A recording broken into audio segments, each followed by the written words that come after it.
Bom, gente, então agora nós vamos fazer a correção final, né, das atividades da semana 1 e semana 2 do nosso PET complementar, tá bom? Nós vamos começar pela semana 1 e o nosso tema foi República Velha, tá? Nesse PET final, a nossa intenção foi pegar assuntos que vocês já tinham visto e solidificá-los, né, apresentar de uma forma mais tranquila. Como eu disse para vocês, a República da Espada, né? Nós já vimos, foi o primeiro formato de governo republicano no Brasil, que foi uma república militar. Falamos sobre a República das Oligarquias, que é o coronelismo, que é aquela história do voto de cabresto, da política do café com leite, né? Que nós já falamos. E, deixa eu pegar outra folha. Durante, né, a República do Café com Leite, durante essa primeira fase da nossa República, né, de 1891 até 1930, nós vamos ter várias revoltas. Algumas dessas primeiras revoltas, nós temos aqui a Revolta da Armada, que nós falamos, que acontece no Rio de Janeiro, né, os pontos principais. Liderada pelo almirante Saldanha da Gama, que era o ministro da Marinha, junto com ele, né, o ministro Custódio de Mello, contra o presidente Floriano Peixoto. E essa revolta, particularmente, ela se deu porque deveriam ocorrer, né, novas eleições, uma primeira eleição, digamos assim, para o cargo de presidente, mas ela não aconteceu. Depois nós temos aqui a Guerra de Canudos, começa no mesmo ano da revolta da Armada, mas não no mesmo lugar. Ela é liderada pelo Messias, né, um movimento messiânico, Antônio Mendes Maciel, na região de Pernambuco, Bahia e Sergipe, principalmente na Bahia, tá? E ele constrói, né, digamos assim, um grande povoado. E nesse povoado as pessoas são lideradas por ele, que acreditavam que ele tinha o direito divino, né? Que ele era o próprio Messias, digamos assim, e eles condenavam a república e eram a favor da monarquia. Só que eles também foram derrotados, né, pelo exército brasileiro. Depois nós temos a Revolta da Vacina, em 1904. Essa revolta da vacina acontece também na cidade do Rio de Janeiro, porque o Oswaldo Cruz, que era o ministro da Saúde, né, o responsável pela saúde no Brasil, ele resolve demolir moradias pobres e autorizar invasões domiciliares para buscar pragas. Pragas, gente, são doenças, são insetos e etc., né, que poderiam transmitir a varíola e outros tipos de doença. No caso, ele faz também a obrigatoriedade da vacina contra a varíola. E aí a população se sente meio que, digamos assim, meio que um preconceito, né? Tá vacinando e demolindo a moradia dos pobres. Os ricos continuam com a vida normal. Só que a população, né, da periferia se reuniu, se juntou, e o governo teve que revogar a vacinação, né? Ele acaba não conseguindo fazer nem as derrubadas, claro que algumas moradias ele consegue, mas na verdade o confronto termina com a vitória da população, digamos assim, né? Porque o exército não conseguiu, o governo não conseguiu fazer a vacinação em massa como eles queriam. A revolta da Chibata, que acontece no dia 22 de novembro de 1910. Essa revolta da Chibata também acontece no Rio de Janeiro, quando o marinheiro Marcelino Menezes recebeu 250 chicotadas, porque ele tinha levado uma cachaçinha, né, para o navio, que é proibido, né, gente, óbvio, mas também por causa dos maus tratos que eles recebiam, né? Não foi simplesmente o fato de levar a cachaça gerou a revolta, né? Porque aí o marinheiro foi açoitado e aí os outros marinheiros se reuniram, né? Exigindo o fim dos maus tratos e a melhor alimentação dentro da corporação. além de anistia aos envolvidos. Eles queriam que todas as pessoas envolvidas não fossem culpadas, né? Teoricamente eles conseguem, mas logo em seguida o presidente, né, o líder, né, do Brasil na época, resolve revogar a decisão dele. Oh, caiu minha tampinha. Resolve revogar a decisão e a maioria dos participantes foi morta, né? Ele fala que perdoa, mas na verdade não perdoa ninguém. Alguns foram degredados, né, que é mandados para outros estados, no caso Acre ou Amazonas, em serviços forçados. E o líder, que foi o João Cândido, né, o líder do movimento, ele foi internado num hospício, né, como indigente. E foi anistiado em 2008 pelo ex-presidente Lula. E por último, aqui nós temos a Revolta do Contestado, de 1912 a 1916. Essa já acontece no sul do Brasil, entre Santa Catarina e Paraná. Essa região nesta região, né, estavam construindo uma estrada de ferro, e essa estrada de ferro ocupava muitas terras, e consequentemente ocupava muita mão de obra. Só que essa mão de obra acabou sendo dispensada de qualquer jeito, né, com o final da construção. E o monge José Maria, também um movimento messiânico igual Canudos, né, porque faz referência à religiosidade, à Igreja Católica no caso, ele combatia o governo e os empresários que ganharam muito com a instalação desses trens, dessa estrada de ferro. Mas foram derrotados e gerou cerca de 8.000 soldados mortos, né? Então, não deu muito certo também.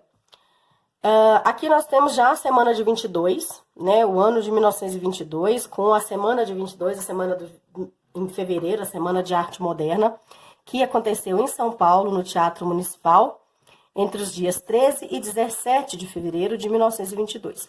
A ideia desse movimento, ele foi elaborado, digamos assim, por Oswald de Andrade, Mário de Andrade na literatura, Tarsila do Amaral e Anita Malfatti na pintura, Vila Lobos na música clássica e Vitor Brecht na escultura. A ideia deles era propagar uma nova forma de arte no Brasil, não utilizando a arte europeia, mas sim utilizando pontos da cultura brasileira mesmo, tá? Era a valorização da nossa arte, não da arte de outros países. Em 1929, né, as revoltas, movimentos políticos, culturais e econômicos vão desgastando a sociedade brasileira. Em 1929, vocês lembram que nós tivemos a crise de 29 nos Estados Unidos, que gerou uma crise mundial. Em 1929, essa sucessão presidencial vai gerar uma outra crise. No Brasil, Minas e São Paulo já estavam como rivais. E isso acontece como ponto principal em 1929, quando o presidente, né, no caso era paulista, e ele deveria lançar um mineiro para ocupar o cargo. Só que ele lança o Washington Luiz, que também era... Na verdade, ele lança o Júlio Prestes, né? O Washington Luiz lança o Júlio Prestes, que era um paulista, ele lança ele como um dos seus presidentes, né, um dos seus líderes, que seria o candidato de São Paulo. E aí, o que acontece? Os mineiros vão formar, junto com gaúchos e paraibanos, e uma parte dos cariocas, vão formar o que a gente chama de Aliança Liberal. E indicam o Getúlio Vargas, como presidente do Brasil. No meio dessas eleições, dessa confusão toda, o Washington Luiz, com seu candidato, né, com Júlio Prestes, ganha a eleição, mas muitos ministros, né, por medo de uma guerra, tiraram o Washington Luiz, porque percebeu que o Brasil inteiro estava se voltando contra essa indicação. Então, a partir desse momento, vários ministros militares, por medo de uma guerra, destituíram Washington Luiz em outubro de 1930. E dias depois, Getúlio Vargas assumiu o governo de forma provisória. Só que essa forma provisória dele durou, como a gente sabe, 15 anos. Então, é um governo provisório que se estendeu por demais, né? Não foi simplesmente provisoriamente, como deveria ter acontecido. Então, agora nós vamos começar as atividades aqui. Atividade 1. É da Faculdade UDESC de 2010. Tradicionalmente, o termo República Velha foi cunhado para identificar o período que vai de 1889 a 1930. Sobre as características deste período e outras questões subjacentes, assinale V para verdadeiro para as proposições verdadeiras e F falso para as falsas. Os dois primeiros governos da recém-inaugurada República Brasileira eram militares. Verdade. Foi nesse período que o país conheceu uma série de revoltas urbanas e rurais decorrentes das mudanças sociais e políticas pelas quais passaram o país. É de se destacar a revolta da Armada, acabamos de falar, Guerra de Canudos, revolta da Vacina, revolta da Chibata e a revolta de Contestado. Verdade. Pode-se afirmar que os governos do período conhecido como República Velha, que é de 1889, 1891, com a primeira Constituição, até 1930, implementaram medidas sociais de grande alcance, beneficiando a sociedade brasileira como um todo. Nunca confia quando aparecem umas palavras assim, viu, gente? Generalizando, visando acabar com as desigualdades sociais do país. Ela é falsa. O Brasil da chamada República Velha era um país, sobretudo, rural. A agricultura permanecia como principal atividade econômica. Verdade, o café. Durante o período denominado República Velha, paulistas e mineiros se alternaram na presidência. Verdade, na presidência da República. Este revezamento ficou conhecido como política do café com leite. Verdadeiro. Então, a resposta correta é a letra B. Assinale as afirmações apresentadas abaixo. Guerra de Canudos. Ela vai ocorrer aqui, ó, na letra C. Conflito entre as forças do Exército e os habitantes do Arraial de Belo Monte, no interior da Bahia, teve como líder Antônio Conselheiro. Então, aqui nós temos o nosso número 1. 2. Revolta da Vacina. Tá aqui. Reação contra a política sanitária de Oswaldo Cruz, imposta de maneira autoritária à população da capital federal, que era, até então, o Rio de Janeiro. Próxima, revolta da Chibata, é o 3, tá? Ocorreu em navios da Marinha contra os maus tratos e as condições de trabalho e salariais a que estavam submetidos os marinheiros. Então, aqui nós temos o número 3. Agora, a revolta de Contestado. Conflito relacionado à ocupação de terras na fronteira entre Paraná e Santa Catarina, cujo líder era o monge José Maria. Então, aqui nós temos o 4. Aconteceu na cidade de Rio de Janeiro, quando o almirante Saldanha da Gama e o ministro da Marinha Custódio de Melo arquitetaram um movimento contra o presidente Floriano Peixoto, que é a nossa última letra, letra A. Então, nós temos aqui a opção correta, é a letra B, 1C, 2D, 3E, 4B, 5A. Ok? Aqui nós temos o número 3. Eu dei duas opções de obra da Tarsila do Amaral, né? Que é Os Operários, de 1933, um óleo sobre tela. E o Abaporu, que é uma das telas mais conhecidas dela, que foi um presente para o marido, tá? Eu coloquei um pequeno texto aqui embaixo, mas vocês têm a opção de falarem da forma que vocês... É uma questão mais pessoal. E eu enviei também os vídeos, né, com um pouquinho da história de cada uma. Eu escolhi sobre o Abaporu, que eu achei ele super interessante.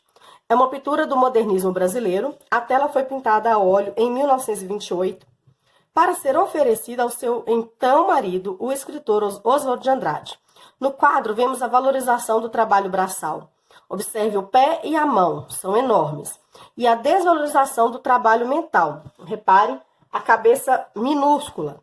Quase a gente não vê a cabeça, né? Tá aqui em cima, gente, ó. Tá?